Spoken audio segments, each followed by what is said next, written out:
The Russian army in Ukraine apparently is shifting a third of its forces in eastern Ukraine to southern Ukraine in order to defend against Ukrainian attacks in the south.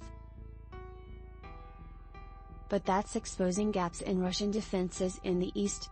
And now the Ukrainian army reportedly is exploiting those gaps, especially around Sloviansk and Izium, hitting the Russians where they aren't.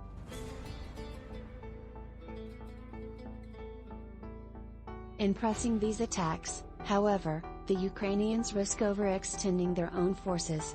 Ukrainian forces are likely taking advantage of the redeployment of Russian forces away from the Sloviansk axis and conducted localized counterattacks to regain ground southwest of Izium and northwest of Slovian.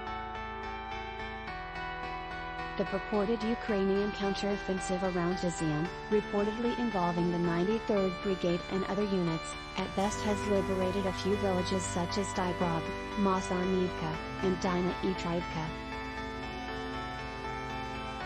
But the eastern counteroffensive belies what ISW described as a more profound shift in Russia's wider war in Ukraine, which began in late February.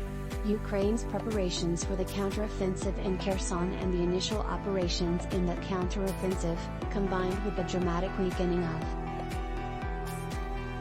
It's an open question, however, whether the Ukrainian army has the resources to sustain this momentum. It's clear how we got here. Russia went to war in Ukraine with too few troops to achieve its aims. Just 125 battalion tactical groups, each with 800 or so soldiers and divided between four main efforts, capturing Kyiv in the north, Kharkiv in the northeast, the free portions of Donetsk and Luhansk Oblasts in the east and the entirety of Ukraine's Black Sea coast. But the Ukrainian army fought hard.